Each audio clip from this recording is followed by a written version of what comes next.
DNR, DPWH, walang consultation.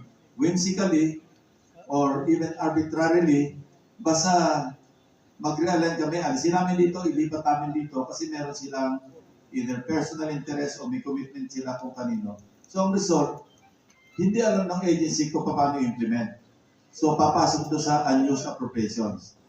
Yung iba, yung mas lala, misuse appropriations. Mali ang paggamit ng pondo for obvious reason, meaning corruption. So, ang laki na nawawala sa national budget natin taon-taon. Sa kwenta namin, pag pinagsama mo yung unused saka yung misuse, at the time, di ba, Jayan, nasa mga 450 billion pesos taon-taon.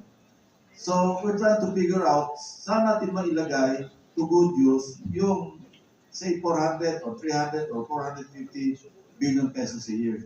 So, we came up with that, yung butterfly namin advocacy, yung budget reform advocacy for village empowerment. Village representing the local government units. So sa halip na hindi nagagamit at mali ang magamit, i-reallocate na natin sa mga local government units based on their submission ng kanilang mga local development plans na all the way up hanggang RBC makakaabot hanggang sa national. Ang problema,